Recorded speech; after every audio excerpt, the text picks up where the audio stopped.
Assalamualaikum warahmatullahi wabarakatuh.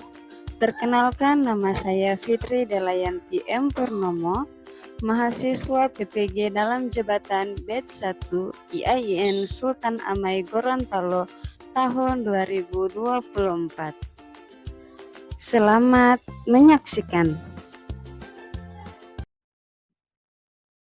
Bismillahirrahmanirrahim. Assalamualaikum warahmatullahi wabarakatuh. Waalaikumsalam warahmatullahi wabarakatuh. Alhamdulillah, summa alhamdulillah. Salatu wassalamu ala asrafil anbiya'i wal mursalin. Sayyidina wa maulana Muhammadin wa ala alihi wa sahbihi ajma'in amma ba'du. Puji syukur kehadirat Allah Subhanahu wa taala atas nikmat yang diberikan kepada kita. Salawat dan salam kita haturkan kepada baginda Rasulullah sallallahu alaihi wasallam. Baik, pada hari ini ujian komprehensif atas nama Fitri Delianti M. Purnomo dalam ujian komprehensif pendidikan profesi guru. Mari kita buka dengan membacakan basmalah. Selanjutnya pembacaan ayat suci Al-Quran yang akan dibawakan oleh Fitri Delianti M. Purnomo. Silakan. أعوذ بالله من الشيطان الرجيم. بسم الله الرحمن الرحيم. ومن يهاجر في سبيل الله يجد في الأرض مراغما كثيرا وسعة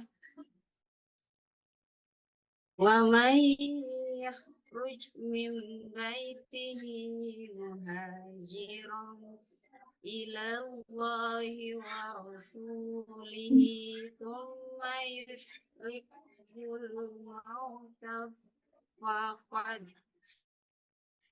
وقع أجره على الله وكان الله غفورا رحيما. Bisa diulangi lagi? ومن يهاجر في سبيل الله يجد في الأرض مراغما كثيرا وسعة ومن يخرج من بيته مهاجرا إلى الله ورسوله ثم يدركه الموت فقد وقع أجره على الله وكان الله غفورا رحيما. Sadaqallahul azim. Sadaqallahul azim. Oke, sekarang silakan ambil kertasnya, lalu salinlah ayat ini baris pertama. Masih tetap melihat Al-Quran? Oke, atau di sini, di layar saja, di baris yang pertama. Dari wa may yuhajir fi sabilillah yajid fil ardi. Sampai di situ saja. Coba, silakan. Silakan di waktunya 1 sampai 2 menit. Silakan.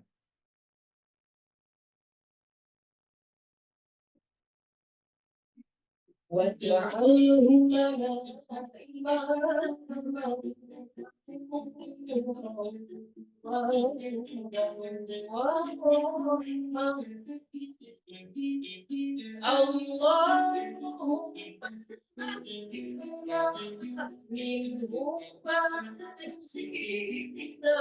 وعلمنا منه ما جهلنا وارزقنا تلاوته آمنا عن الليل وآخر الليل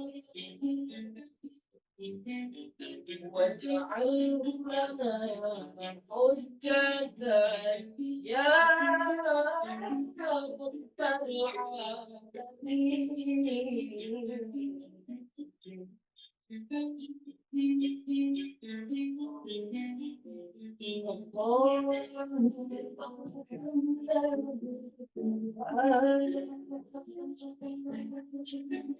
رب العالمين.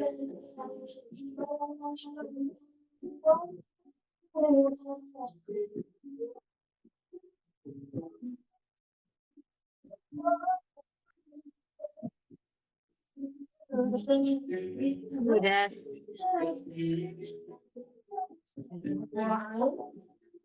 Oke, sudah?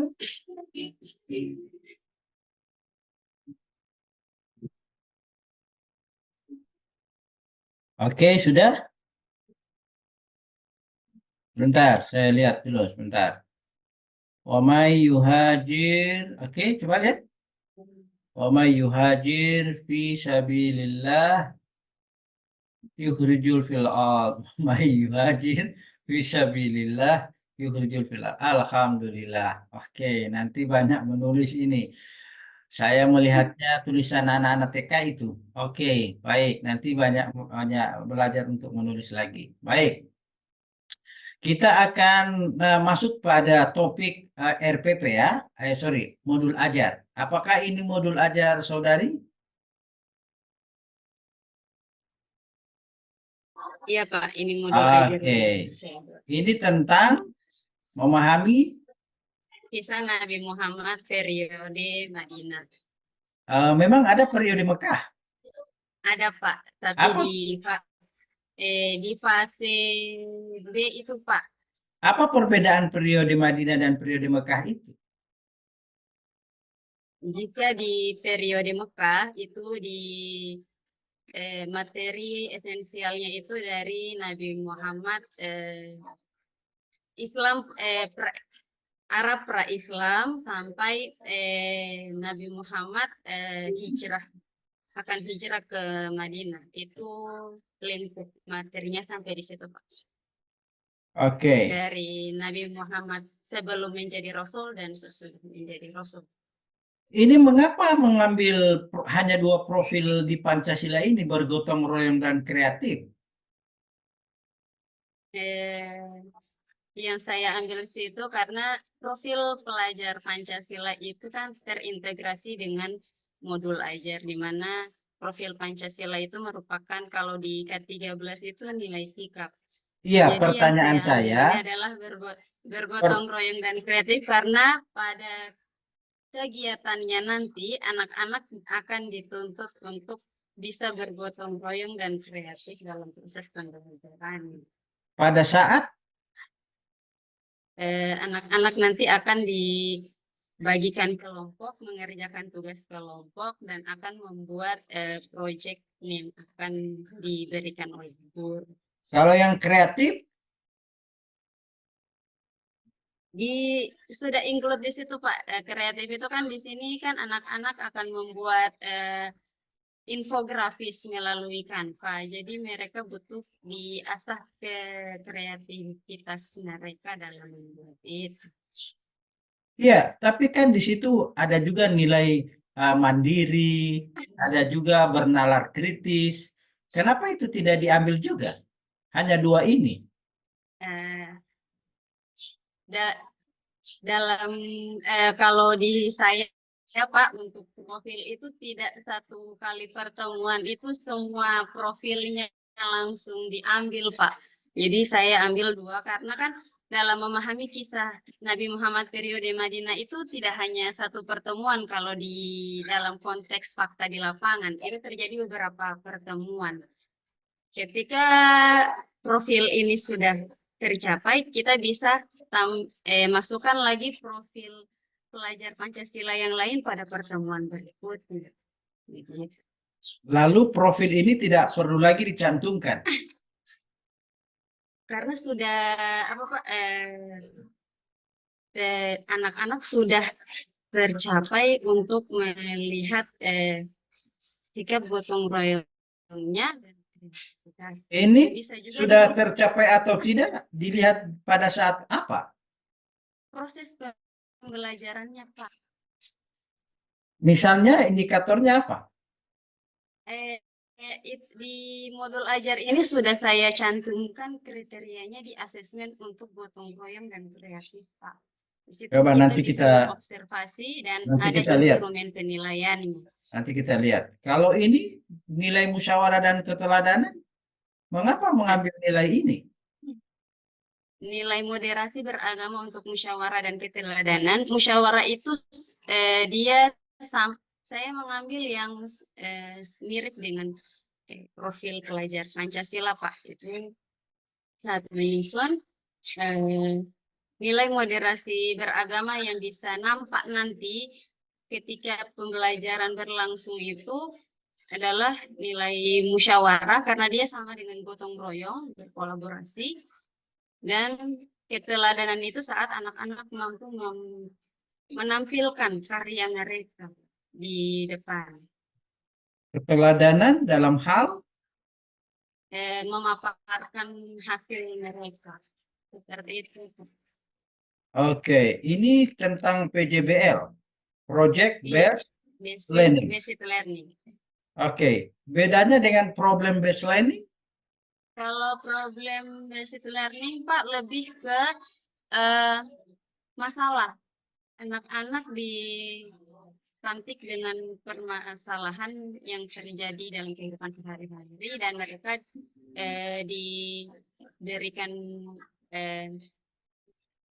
masukan atau cara dipandu mereka agar bagaimana mereka mampu menyelesaikan masalah tersebut.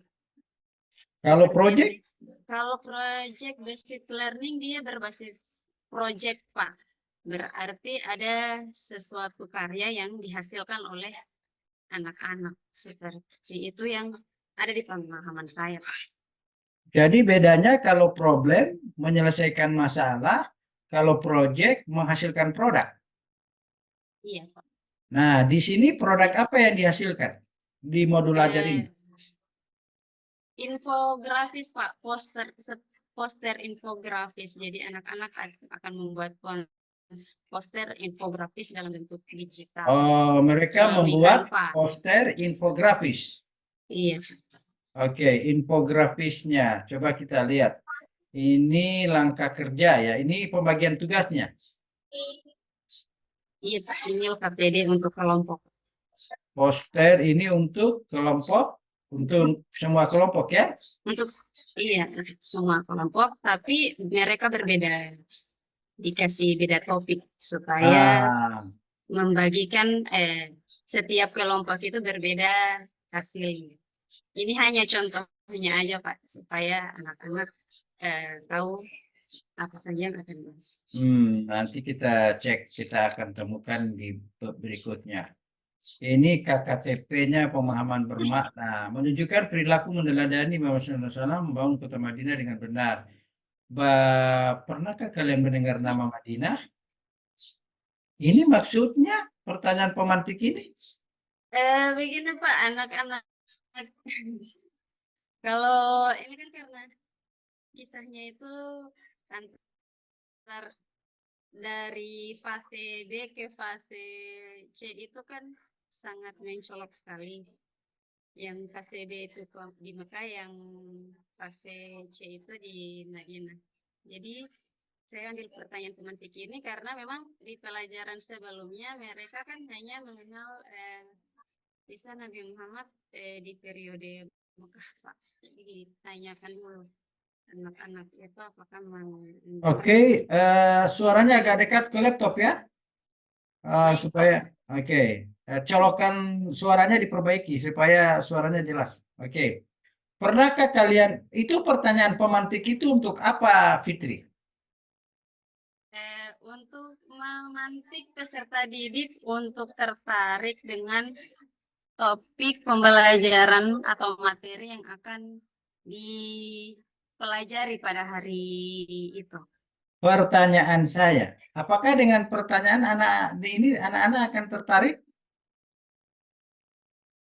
Kalau untuk ukuran anak-anak di siswanya saya, Pak, ini tertarik, Pak. Mereka lebih suka menebak-nebak begitu, Pak. Oh, apakah kalian mendengar nama Madinah? Oh iya Bu, pernah Bu, ada toko Madinah di ini di Pasar Sentral. Itu maksudnya?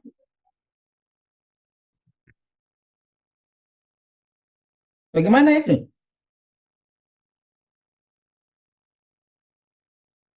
Halo?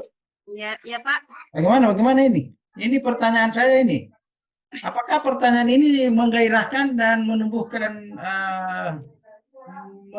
minat belajar, menumbuhkan rasa ingin tahu? Untuk anak-anak di siswanya saya itu, Pak, mereka lebih tertarik pertanyaan yang simpel ketimbang pertanyaan yang sulit. Iya, Jadi, iya coba. Pernah kalian mendengar nama Madinah? Pertanyaan ini tidak sudah tuntas atau belum tuntas atau tidak lengkap? Karena Madinah itu kan belum bisa saja masih ada peranakannya, Pak. Mohon bisa maaf. saja Madinah itu, oh iya Bu, ada di kota Gorontalo ada toko Madinah. Karena kan Ibu eh, menanya nama Madinah. Madinah itu kan bisa nama angkot, bisa nama toko. Jadi Iya. Iya, Pak. Saya tidak terlalu rinci dalam menaruh pertanyaan pemantik di sini. kalau begitu seperti yang disampaikan tadi, pertanyaan pemantik itu Pak menggairahkan, memantik ke minat belajar anak-anak untuk mencari tahu materi yang akan dibelajarkan. Kalau begitu supaya ingin mereka tahu tentang periode Madinah ini, pertanyaan apa yang cocok?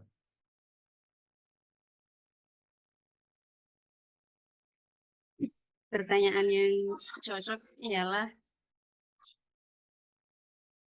Untuk pertanyaan pemantiknya, mungkin pertanyaan kedua juga bisa masuk salah apa saja satunya. yang kamu ketahui tentang kota Madinah? Kalau mereka tidak tahu nama nama Madinah, lalu apa yang perlu diketahui? Oke, itu catatan pentingnya. Berikut kita cek lagi ke bawah. Kegiatan pembelajaran mencerminkan penerapan model PJBL. Ini persiapkan media alat, membuka, guru memeriksa kehadiran, guru. Oke, ini bernyanyi ya, salawat Nabi ini ya. Iya, tolak al-badru alaina yang Menyampaikan begitu. kompetensi, oke, kegiatan inti, guru mengajarkan video pembelajaran. Ini video soal Eh, materi, Pak. materi yang kamu buat. Iya. Oke, peserta didik menjadi beberapa kelompok. Oke, guru membagikan KPD sesuai dengan masing-masing kelompok. Itu diferensi konten maksudnya? Eh, itu yang saya katakan tadi sebelumnya. Nanti anak-anak itu saat dibagikan LKPD itu berserta bahan bacaannya juga dengan topik yang berbeda. Jadi itu yang dinamakan mereka punya konten yang berbeda di Apa yang mendasari kelompok mereka itu. diberi konten yang berbeda? Karena materi ini cukup banyak, cukup luas. Jadi kalau dibahas dalam satu kelompok itu satu kali anak-anak akan kesulitan dalam menguasainya. Makanya dipilah-pilah ke berbagai kelompok sesuai topik-topiknya. Dan itu Seperti yang itu. dimaksud dengan diferensi konten? Iya, diferensiasi konten itu dia mengambil dari berbagai sumber, Pak. Jadi sumber yang anak-anak akan mencari tahu eh, tentang materi mereka, itu mereka bisa lihat dari bahan bacaan yang guru sediakan, atau bisa mereka mencari via internet tentang materinya, Pak. Begitu. Dalam berbagai macam bentuk konten ya. Kalau itu bukan diferensiasi konten, ya. Kalau diferensiasi konten itu misalnya setelah ada asesmen diagnostik, ternyata ada anak yang memiliki gaya belajar visual, ada yang memiliki gaya belajar kinestetik, ada yang berbeda-beda kan? Maka tentunya untuk mereka kita beri konten juga yang berbeda karena berdasarkan atas gaya belajar, ya. Kalau ini lebih kepada konten distribusi tugas, bukan karena diferensiasi, bukan, ya. Oke. Berikut menyusun jadwal gotong royong musyawarah, monitoring peserta didik, TPACK, menguji hasil, keteladanan, sebagainya. Oke, kegiatan penutup. Berikut kerjasama. Ini penilaiannya ya. Iya, Pak. Oke, ini penilaiannya, bla bla bla. Ini daftar pustaka. Oke, kita lihat pengembangan materi. Ini materinya, oke, materinya ini yang divideokan itu. Yang di video kan lebih simpel Pak, lebih ke langkah pertama apa, kedua, ketiga, keempat. Dan dia Langkah apa? durasinya langkah upaya yang Rasulullah lakukan dari awal ke akhir begitu, tapi tidak dikotak-kotakan mana yang dalam bidang agama, dalam bidang persaudaraan, lebih ke secara umum Pak begitu. Coba kita lihat dia punya ini di bawah berikutnya ya. Kita lihat ini. Apa ini? Sebentar. Oke, ini tadi saya lihat soal ini pertanyaan soalnya. Nah, ini nih. Coba dari soal asesmen sumatif ini, tunjukkan saya mana soal dari 3 soal sumatif, 5 soal sumatif ini yang menurut saudara ini memiliki bobot pertanyaan yang bermuatan hoax. Nomor 1, 2, 3, 4, atau 5. 5 masuk Pak. 5 Pak. Ya. 45? Nomor berapa? Nomor 4 apa nomor 5? 45. Oke. 4 dan 5. Coba 4. Mengapa ini Anda kategorikan soal yang bermuatan hoax untuk anak kelas 5? Karena di sini kan disajikan beragam pernyataan. Mereka akan menganalisis mana yang upaya Nabi Muhammad dalam membangun masyarakat Madinah di bidang sosial. Terus? Jadi di situ kan anak disuruh untuk berpikir ini masuk di bidang sosial atau tidak, seperti itu. Ini bukan soal yang sulit. Kalau untuk anak-anak saya Pak sudah termasuk sulit ini Pak. Apa beda soal yang sulit dan soal yang bermuatan hoax? Kalau hot itu dia masuk pada C4, 5 dan 6. Apakah semua soal yang termasuk dalam C4, 5, 6 itu adalah soal hoax? Ciri soal hot itu Pak punya pengantar atau stimulus. Kalau ini mana stimulusnya? Pernyataan ini Pak, ini kan stimulusnya.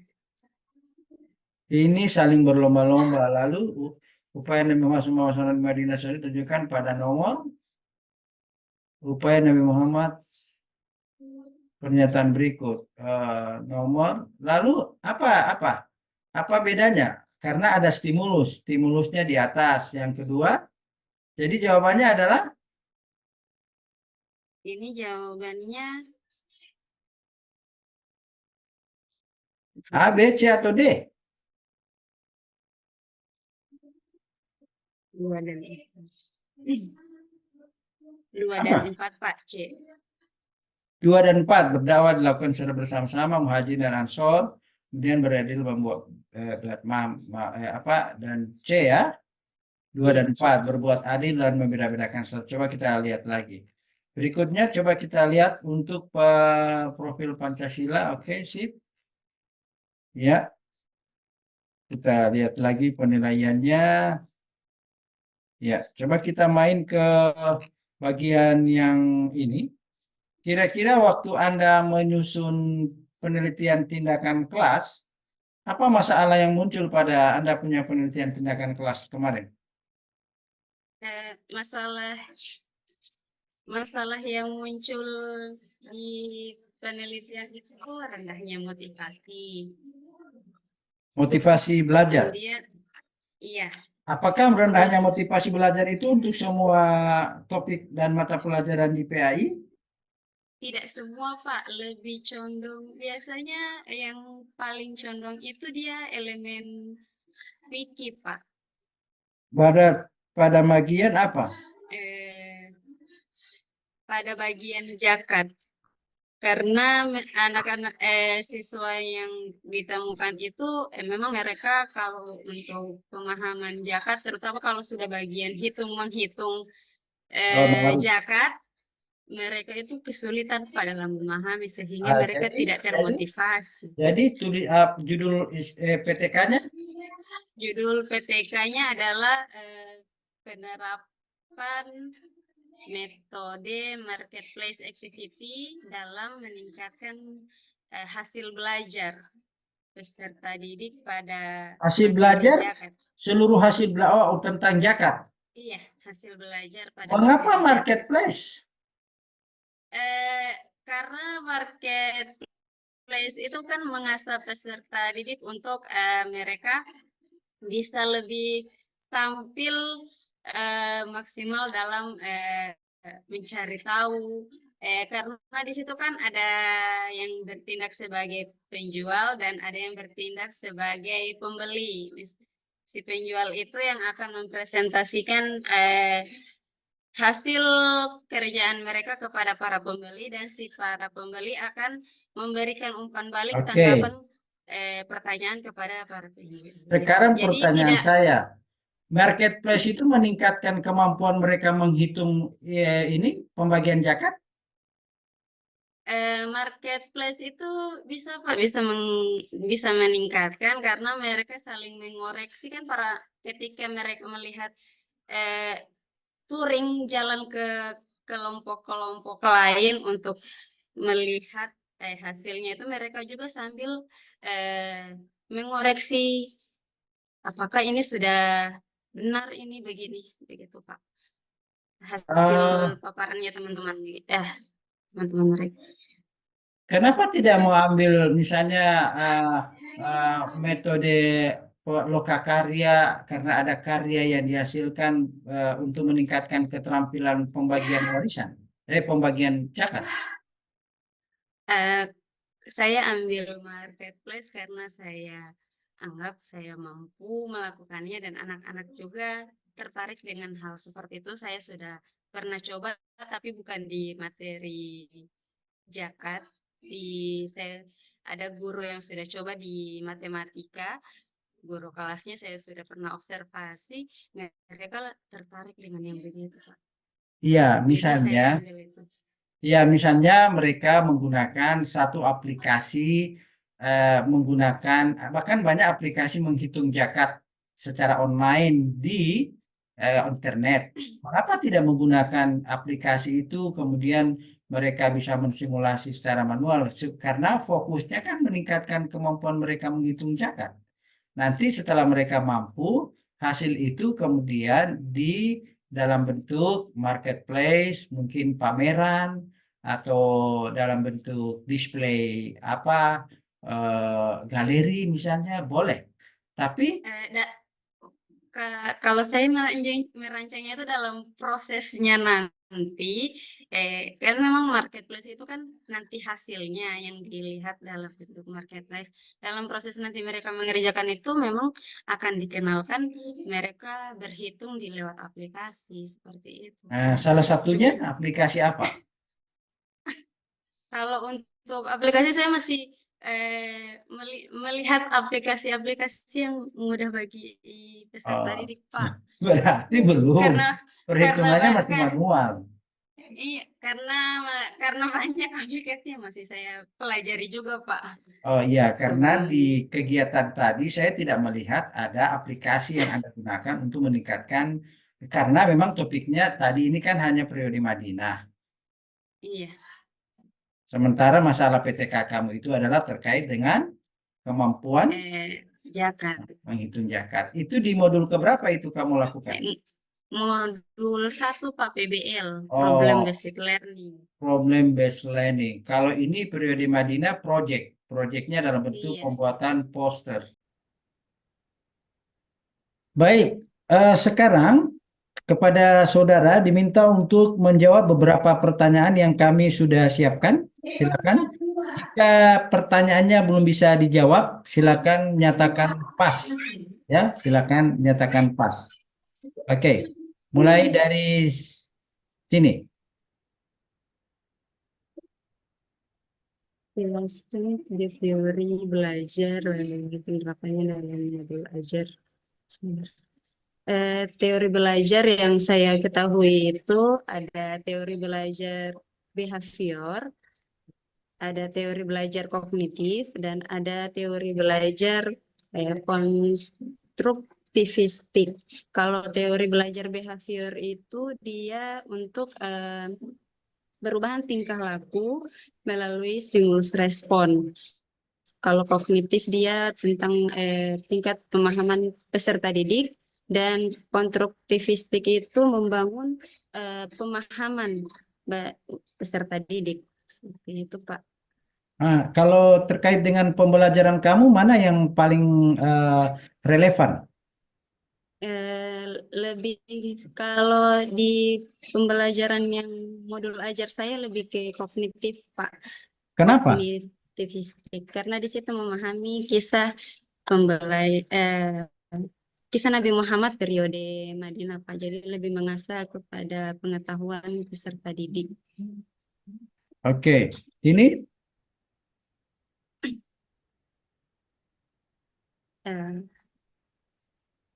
Mengapa pengembangan perancangan perangkat pembelajaran perlu pertimbangan teori?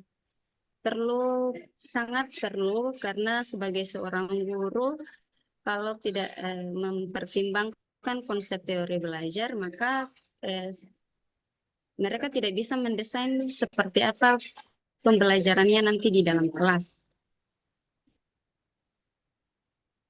urgensinya apa? Karena di sini kita bisa mengetahui bahwa pada ini kita akan mau sah anak itu ke arah mana, kognitivistiknya atau konstruksinya.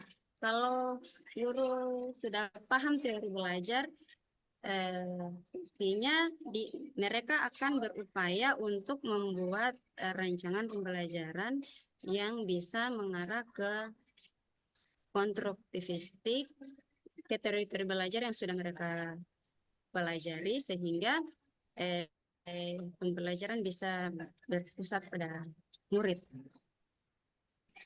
Oke, next.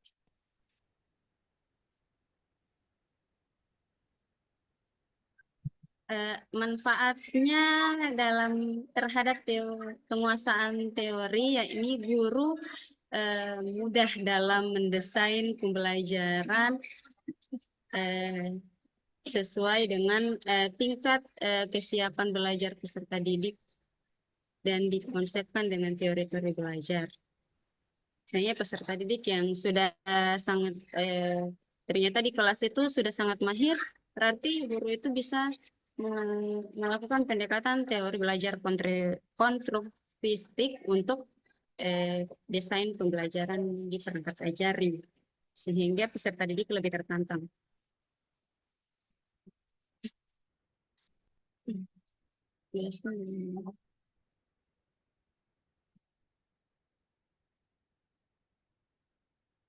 Perumusan IPK ini atau namanya sekarang KKTP, kriteria ketuntasan tujuan pembelajaran, ya? Silakan. Dalam perumusan IPK atau KKTP, kita merujuk kepada tujuan pembelajaran yang hendak dicapai dalam pembelajaran tersebut. Jadi sudah ada tujuan pembelajarannya, maka kita akan merumuskan KKTP-nya berdasarkan tujuan pembelajaran tadi. Jika tujuan pembelajaran berada di C2, tidak mungkin kita akan merumuskan KKTP-nya C1, pasti C2, bahkan C3 atau C4 seperti itu. Kalau Untuk pendekatan tujuan ini TPACK-nya bagaimana? Kalau untuk pendekatan TPACK-nya itu di situ di mana guru mampu menggunakan teknologi dalam pembelajaran. Bukan hanya guru, tapi siswanya juga diajarkan dalam pembelajaran berbasis digital. Apakah pendekatan TPACK itu hanya digital saja? Lebih dari itu sih Pak, kalau dari saya. Misalnya terkait soal apa? Eh, Misalnya apa ya, guru dalam membuat pendekatan pembelajaran, dia mengasah peserta didik untuk dapat mengeksplor apa yang mereka ketahui dan bisa mereka kombinasikan dengan kodrat dan zamannya mereka. Oke. Selanjutnya yang ini. Apakah tujuan pembelajaran saya di modul ajar sudah memenuhi ketentuan A, B, C, D, audience, behavior, condition, dan degree. Kalau di tujuan pembelajaran di modul ajarnya saya itu dengan pendekatan project based learning menggunakan metode storytelling dan gallery walk, peserta didik dapat Coba memahami. tunjukkan ABCD-nya itu pada bagian-bagian mana? Coba lihat rumusan tujuan pembelajaran, lalu tunjukkan mana ABCD itu, mana degree-nya, mana behavior-nya. Coba secara jelas. Kalau untuk audiensnya adalah peserta didik, kemudian behaviornya itu memahami, dia KKO.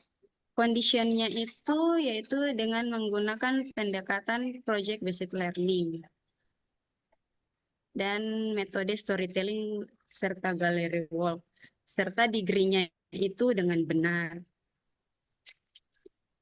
Itu pembelajaran.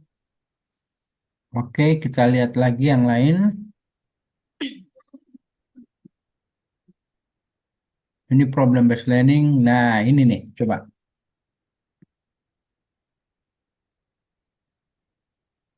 Silakan bagian ini. Uraikan bagaimana saudara mengembangkan perangkat pembelajaran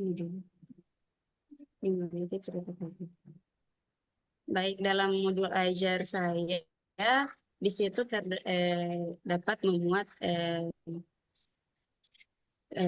creative thinking, ada di mana peserta didik mampu membuat infografis melalui Canva. Itu mengasah peserta didik untuk dapat berpikir kreatif bagaimana dalam membuat desain posternya. Kemudian di dalam soal asesmen formatif maupun sumatif, sebisa mungkin saya bisa memberikan soal-soal yang bermuatan HOTS di dalam. Oke. Ini hostnya tadi sudah kita uraikan, oke. Sekarang tadi kita sempat lihat materi saudara. Apakah di dalam pengembangan materi? Dalam pengembangan materi, dalam pengembangan materi, saya sudah mengembangkan HOTS di dalamnya, karena di situ peserta didik diberikan teks bacaan, dan di situ peserta didik akan menganalisis, memahami, menguraikan apa saja yang mereka dapat dari materi yang hendak dipelajari. Kemudian mereka tuangkan dalam bentuk poster atau infografis nanti. Termasuk medianya, apakah sudah mengandung unsur hoax di situ? Atau hanya sekedar ambil referensi dari luar? Atau media itu yang Anda buat itu ada unsur hoax-nya? Kalau ada, di mana? Pada bagian mana hoax itu Anda kembangkan? Kalau media pembelajaran yang digunakan itu kan anak-anak kan menggunakan Canva dalam membuat pembelajaran infografis. Jadi saya rasa di situ sudah mengasah mereka untuk berpikir kreatif, bernalar kritis ini bagaimana penggunaannya yang baik dan benar sehingga mereka bisa menghasilkan sebuah produk berupa poster digital dan itu mereka akan share ke teman-teman. Oke, yang lain yang perlu kita cek LKPD, tunjukkan materi pokok bahasan, uraian pokok bahasan, mengapa Anda membelajarkan, pada bagian mana. Kita cek satu persatu. Yang ini kira-kira bisa direfleksi soal ini. Dan apa tantangan yang saya hadapi dalam mengembangkan materi pembelajaran bermuatan hoax itu ialah saya lagi-lagi adalah tantangan saya itu adalah diri saya sendiri, bagaimana saya harus memahami kembali apa itu hoax, konsepnya hoax itu seperti apa, karena biasanya kita sebagai guru karena dari kurikulum yang kemarin sangat difasilitasi jadi sudah terlena. Jadi di kurikulum yang baru ini kita lebih walaupun sudah paham apa itu hoax, tetap sebelum mengembangkan materi itu saya pelajari dulu ini hoaxnya bagaimana, ini sudah hoax atau tidak. Biasa saya diskusi dulu sama rekan sejawat, memastikan bahwa materi yang saya sudah kembangkan itu sudah bermuatan hoax. Karena walaupun saya paham, tapi biasanya saya biasa ragu, Pak. Dalam pengembangan materi, apa kata kunci untuk mendeteksi, untuk melihat, untuk menilai bahwa materi itu bermuatan hoax? Apa yang mudah dikenali? Apakah yang mudah dikenali itu apakah materi itu mampu mengasah daya bernalar kritisnya peserta didik? Apakah sudah masuk ke tahap menganalisis atau sudah masuk di bagian mengevaluasi? Karena jujur saya itu dalam mengembangkan materi, ini materi cuma biasa-biasa saja begitu. Jadi menggoogling lagi, mencari referensi dari tempat lain untuk ini bisa membuat peserta didik berpikir kritis begitu. Penilaian saudara terhadap buku referensi buku siswa PAI selama ini, apakah sudah mengembangkan materinya dalam pandangan hoax? Baik Anda sebagai guru kelas rendah maupun kelas atas, selama ini di kelas berapa mengajar PAI? Kelas tinggi, Pak. Kelas rendah juga pernah, tapi di kelas tinggi lah, 4, 5, 6. Kira-kira setelah Anda membaca buku siswa, apakah telah mengembangkan dan memperhatikan hoax sebagai basis dalam pengembangan materinya? Kalau saya perhatikan untuk buku di kurikulum Merdeka, itu isian materinya itu sudah termuat hoax-nya, walaupun tidak di seluruh materi, tapi yang menjadi kendalanya itu banyak materi yang tidak sesuai CP yang telah ditetapkan oleh pemerintah. Jadi kami harus mencari materi tersebut di luar dari buku tersebut. Itu perubahan tempatnya kan, CP itu kan cuma berubah perubahan tempat. dari kelas 2 ada di kelas di kelas 4 ada 5 ternyata gini. Apa perubahan mendasar di situ? Akibat Ada yang ada yang CP justru tidak ada, Pak. Ada yang misalnya justru tidak ada. Terutama misalnya di yang CP terbaru itu rata-rata elemen akhlak. Semuanya terus tidak ada di buku siswa. Jadi kami yang mencari kurikulum referensi 2013. kurikulum Merdeka, Pak, yang terbaru. Loh, kok bisa begitu? Iya, Pak. Perubahan CP yang 2024 itu elemen akhlak itu kami putar otak sekali dalam membuat ini. Jadi kami mencari lagi referensi dari buku pelajaran kurikulum 2013 baik keluaran Kemendikbud maupun Kemenak atau tidak buku referensi dari Madrasah Ibtidaiyah Itu agar kelas berapa? Kelas berapa yang paling banyak sumber CP-nya tidak didukung oleh materi pada buku siswa? Kelas berapa? kalau di kurikulum Merdeka itu paling banyak itu di kelas tinggi, Pak, 456. Terutama Kalau elemen akhlak, Pak. Karena elemen akhlaknya sudah diajarkan di kelas rendah, di berarti fase B. berarti Ya, perpindahan CP-nya. yang fase B dan fase C-nya itu harus cari lagi, Pak. Begitu. Tapi kan ada ATP, alur tujuan pembelajaran. Mestinya kan CP-nya melihat itu. Maksudnya CP-nya itu yang berubah hanya tempatnya misalnya elemen akhlak. Konteksnya, Pak. Misalnya Konteksnya di dalam misalnya berubah elemen semua, akhlak. Pak. Misalnya elemen akhlak. Akhlak itu sudah ada di iya maksudnya topik apa materi yang lebih lanjut ya. Di kelas atas juga ada kan elemen akhlak. Misalnya terkait apa itu? Topik spesifiknya apa? Kalau akhlak sekarang itu dia lebih ke umum, Pak. Akhlak pada diri sendiri, akhlak pada Allah, akhlak pada makhluk hidup, akhlak pada hewan dan tumbuhan. Dia lebih ke spesifik begitu. Lebih umum, bukan lebih spesifik, lebih umum ke seperti itu yang tertuang di CP. Tidak tertulis itu akhlak majmuma, akhlak mahmuda, atau rendah hati, lebih Iya, itu dan lebih menantang kepada iya, guru-guru. dan memang kan karakteristik CP kan beda dengan TP.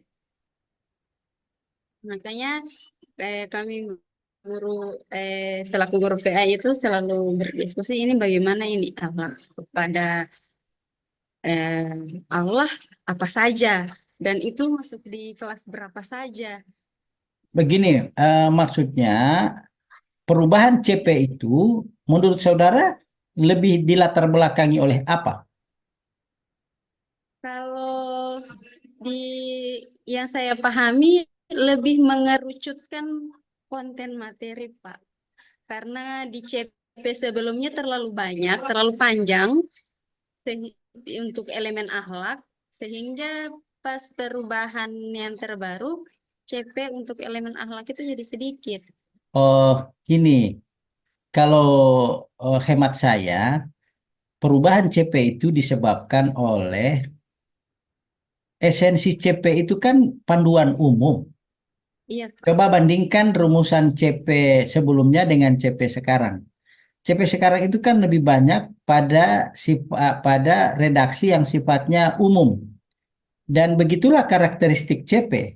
Nanti pada TP itu lebih operasional. Nah, CP kemarin cita rasanya TP. Sehingga itu CP yang kemarin itu yang sebelumnya dirumuskan sebelum yang 2004 ini itu lebih banyak masuk dalam kategori TP. Nah, perubahannya itu pada esensi makna CP. Karena CP itu bermakna sifatnya umum dan lebih TP holistik, khusus. sementara TP sifatnya khusus dan lebih berdasar pada rumusan operasional. Coba Anda cek rumusan CP-CP sebelumnya itu kan lebih banyak rumusan operasional ya. Iya, Pak. Banyak sekali Nah, rumusan operasional. Kalau ya CP yang karenanya sekarang, itu diganti dia melalui rumusan CP yang sifatnya umum, memahami. lebih hanya satu, bahkan hanya satu. Iya, hanya satu.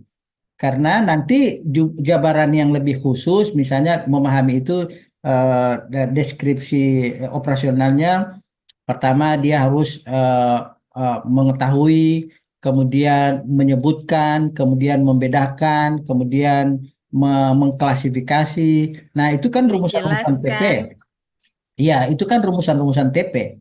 Tapi yang rumusan-rumusan TP itu nggak bisa ada sehingga kemarin rumusan CP-nya itu saling tumpang tindih antara ini CP apa TP. Nah, untuk menertibkan itu dirumuskannya dalam konteks semangat CP. Capaian pembelajaran itu kalau Anda lihat karakteristiknya adalah sifatnya lebih umum dan holistik, sifatnya umum dan nah, adapun kebalikannya TP itu lebih sifatnya teknis operasional dan itu dirumuskan oleh guru, ya. Nah, Iya, Pak. nanti coba di tracking, diperiksa lagi perubahan-perubahan itu. Kalau perlu buat tabel. Ini misalnya elemen akhlak, misalnya ini kelas 5 kan? Ya, Nah, tapi nanti Fitri buat tabel ini elemen akhlak, rumusan TP-nya ini yang lama, nanti ini yang terbaru. Lalu coba analisis, apa perubahannya? Pasti akan menemukan jawaban, oh ternyata rumusannya ini pada redaksi esensi CP dan TP-nya. Kira-kira begitu, ya? Cukup ya? iya, Pak. Oke, Cukup, Pak. saya kira demikian sesi kita pada diskusi dan ujian ini. Semoga ada manfaatnya. Saya berharap ini menjadi bagian yang penting untuk selalu dihidupkan, ya, untuk diskusi telaah kritis kita senantiasa kita hidupkan dalam ruang-ruang kelas supaya kita tidak menjadi guru yang berada di ruang hampa yang tidak pernah ada inovasi, diskusi dan pengembangan diri. Saya kira demikian dan mari kita tutup dengan mengucapkan hamdalah. Alhamdulillah, Alhamdulillah, alamin. Alhamdulillahirabbil alamin. Wabillahi taufiq wal hidayah. Wassalamualaikum warahmatullahi wabarakatuh. Waalaikumsalam warahmatullahi wabarakatuh.